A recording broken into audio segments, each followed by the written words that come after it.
Permisi Pak, perkenalkan nama saya Samuel Sukerman Tombing dengan NRP 50172510073. Di sini saya akan menjelaskan sedikit tentang Geophysics, A Very Short Introduction karya William Lowry.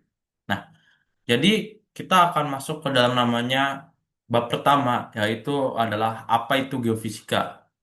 Nah, geofisika sendiri itu adalah cabang ilmu yang menggunakan metode fisika untuk menyelidiki sifat bumi, serta proses yang menentukan dan mengaturnya evolusi bumi itu sendiri. Nah, cakupannya itu cukup luas yang bisa diamati, itu bisa dari satelit, orbit, hingga perilaku perilaku yang tidak kita ketahui di dalam permukaan bumi.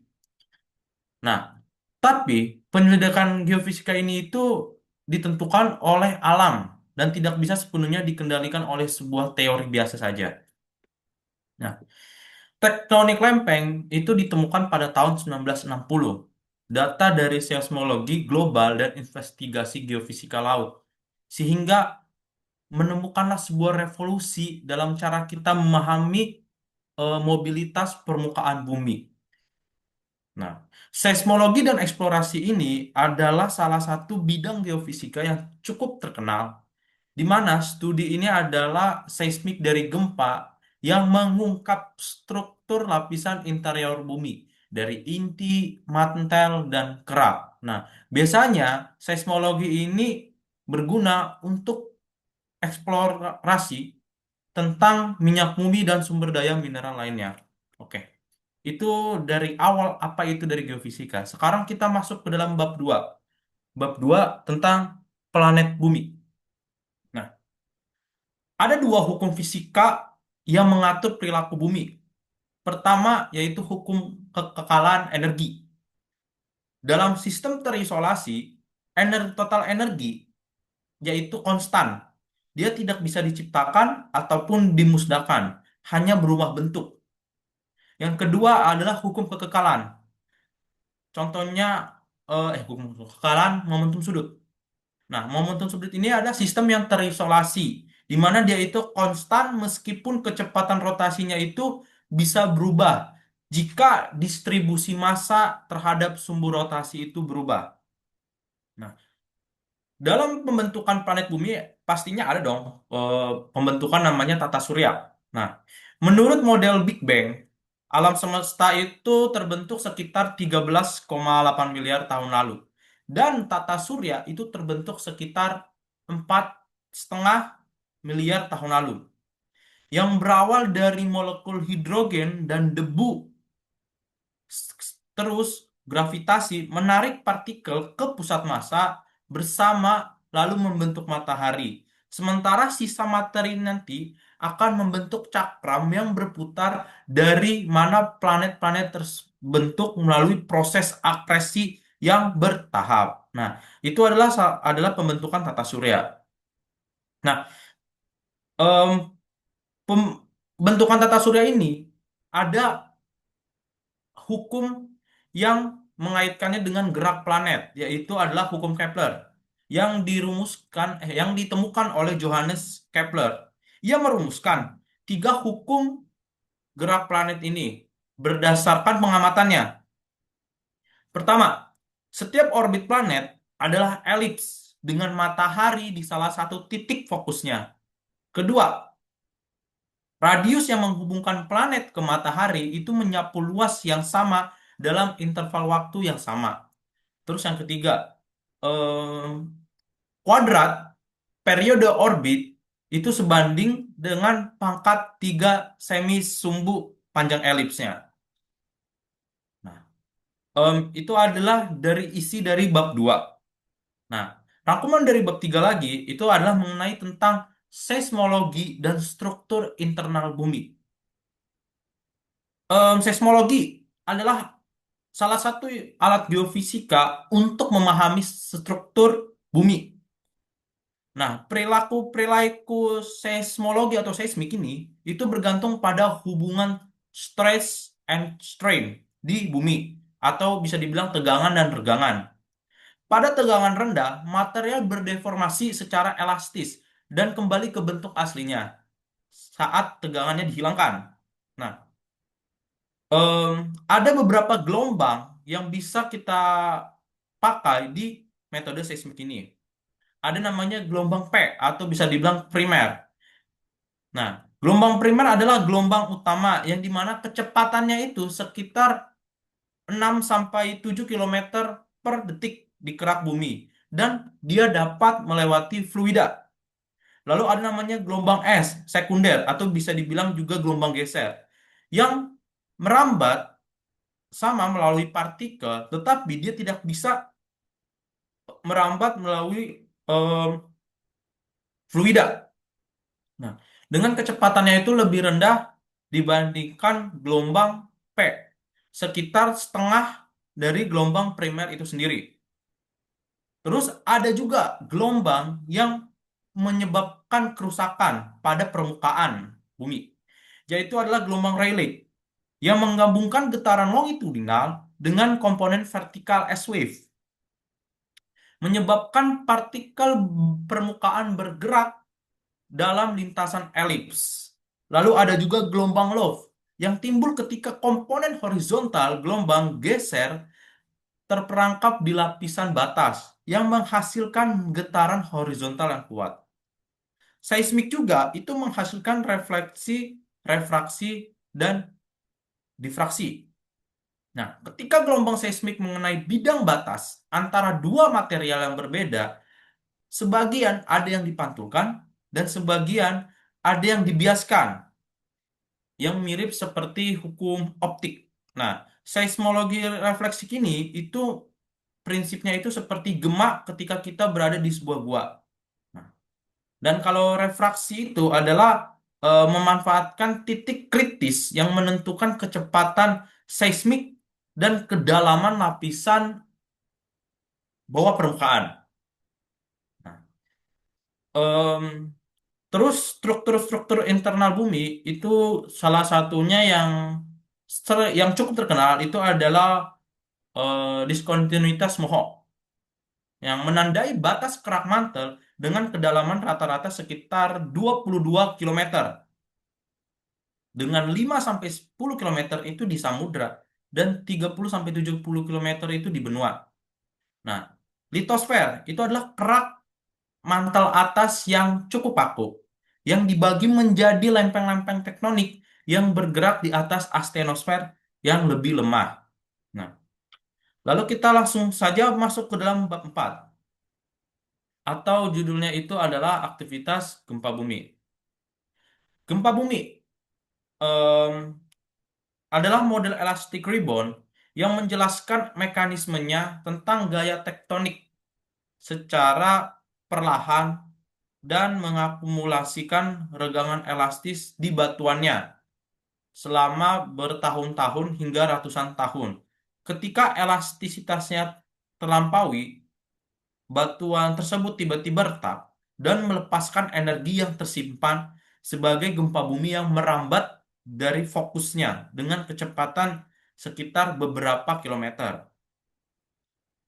Ukuran gempa bumi itu cukup beragam dan dihitung berdasarkan skala Richter. Nah, satu kenaikan satuan magnitudo itu bisa amplitudenya itu sekitar 10 kali dan energinya sekitar 32 kali. Em, Gempa bumi itu bukan hanya menghasilkan satu getaran saja, tetapi ada namanya efek sekunder atau setelah efek primer dari gempa bumi. Nah, efek sekunder ini bisa lebih parah atau mungkin lebih atau bisa sama. Nah, salah satu contohnya itu efek sekunder yang dihasilkan dari gempa bumi. Efek primer gempa bumi itu adalah tsunami. Tsunami itu adalah gelombang air laut seismik yang dipicu oleh gempa samudra yang bermagnitudo itu cukup tinggi. Nah, em, biasanya tinggi rata-rata tsunami itu ketika sudah mencapai pantai itu sekitar 30 cm, 30 meter. Sehingga cukup berbahaya jika ada seseorang yang terkena tsunami tersebut. Contoh tsunami yang contoh kasus tsunami yang cukup parah itu adalah tsunami di Samudra Hindia yang membunuh sekitar 200 ribuan jiwa pada saat itu. Nah, terus kita masuk ke dalam bab 5. Bab 5 adalah gravitasi dan bentuk bumi. Bumi itu tidak berbentuk sepenuhnya bulat. Bentuk bumi itu sedikit tepat di kutub yang disebabkan oleh gaya sentrifugal, rotasi pada rotasinya. Em, atau bisa dibilang dia itu berbentuk seperti oblet spheroid. Mungkin kalau misalnya lebih mudah, hampir mirip seperti elips. Nah, ini tuh terjadi karena tarikan gravitasi antara bumi dengan matahari yang cukup besar. Dan perbedaan gravitasi sekitaran 0,5% lebih kuat di kutub daripada di ekuator. Nah, itulah yang menyebabkan kalau misalnya bumi itu tidak berbentuk sepenuhnya bulat. Nah, terus em, di sini juga pada bab 5 tentang gravitasi dan bentuk bumi, itu kita mempelajari juga yang namanya adalah GPS. Nah, GPS atau namanya Global Positioning System, yang dimana dia itu adalah geodesi dari skala lokal hingga global dengan teknik yang namanya itu carrier path tracking untuk mencapai akurasi lokasi dengan skala terkecil hingga milimeter. Sehingga kita bisa memungkinkan pergerakan lempeng tektonik itu secara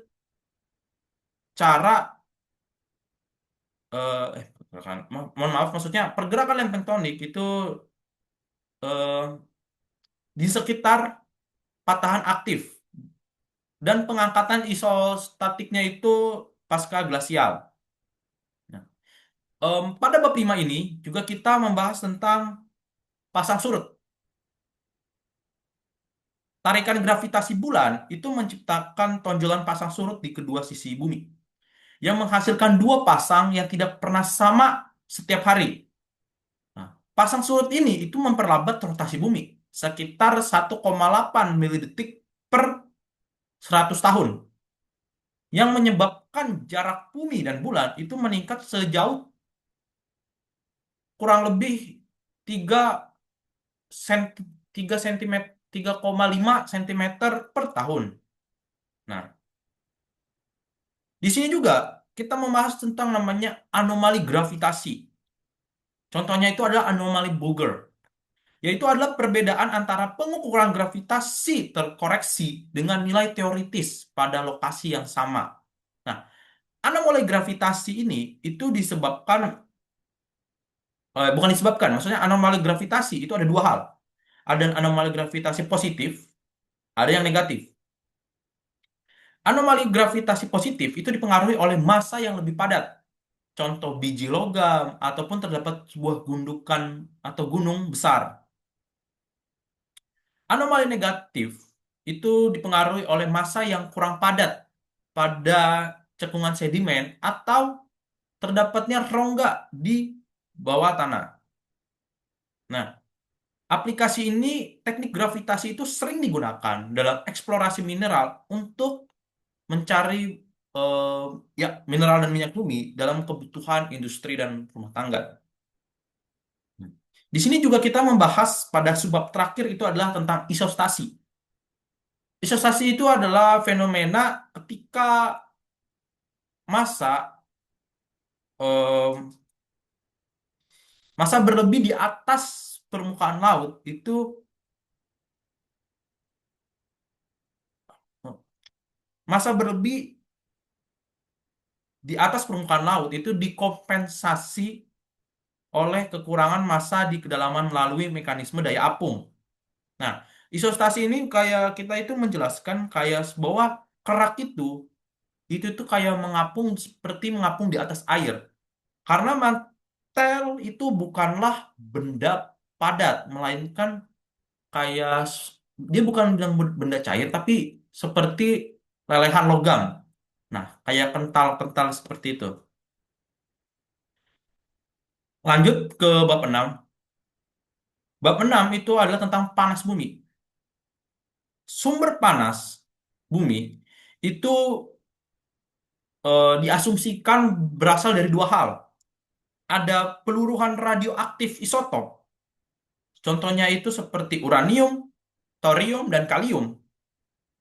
Nah, serta panas primordial, yaitu adalah sisa panas dari pembentukan planet sejak miliaran tahun lalu. Nah, em, temperatur di dalam bumi itu rata-rata sekitar 25 sampai 30 derajat Celcius per kilometer. Jadi ketika kita menggali ke bawah sampai ke bawah, pokoknya sampai ke inti bumi, itu setiap kilometernya itu sekitar 25 sampai 30 derajat Celcius. Nah, terus ada juga namanya itu mantel yang tadi saya bilang. Mantel ini berperilaku seperti padatan elastis saat gelombang seismik melewatinya. Namun mengalir seperti fluida sangat kental pada rentang waktu geologis tertentu. Nah, yang seperti saya bilang, mantel ini bukanlah benda padat, tetapi dia itu bukanlah benda cair, dia itu seperti sebuah benda yang kental. Nah, langsung saja saya masuk ke bab 7, yaitu tentang medan magnet bumi. Oke. Bentar, sebentar. Nah, subbab pertama itu menjelaskan tentang geomagnetisme yang diperkenalkan oleh Gauss, bahwa sebagian besar medan magnet bumi itu sesuai dengan dipol yang berasal dari dalam bumi dengan kemiringan itu sekitar 10 derajat terhadap sumbu rotasinya. Nah, pada bab ini itu tidak hanya membahas tentang medan magnet bumi saja, tetapi medan magnet planet lain. Contohnya seperti Merkurius yang medan magnet dipolnya itu 100 kali lebih lemah dari bumi. Terus ada Venus yang tidak memiliki medan magnet secara signifikan dan lain-lain. Nah, di sini kita juga membahas tentang namanya sifat magnetik batuan dalam bumi. Nah, mi- mineral dalam batuan itu bersifat ferromagnetik dan dapat termagnetisasi secara permanen dalam medan geomagnetik saat pembentukannya atau biasa disebut dengan Riemann Reminent Magnetization. Lalu em, ada juga namanya itu adalah pembalikan polaritas. Nah, medan magnet bumi itu telah membalik polaritasnya itu cukup banyak, ratusan kali, itu dalam beberapa ratus juta tahun terakhir, mungkin sekitaran 100 sampai 150 juta tahun terakhir, dengan selang waktu itu sekitar jutaan dengan sekitaran selang waktu itu sekitar puluhan ribu sampai jutaan tahun. Selama pembalikannya itu, intensitas dipol itu bisa menurun 10 kali, lalu pulih dengan polaritas yang baru. Kenapa bisa kita mengetahuinya? Karena itu bisa dilihat dari dalam lava dan sedimen laut yang menciptakan skala dalam waktu polaritas geomagnetik. Nah, ini seperti kayak jejak-jejak atau sisa seperti itu. Nah, em, oke. Sekarang saya langsung lanjut ke bab terakhir, yaitu bab 8, di mana penutup.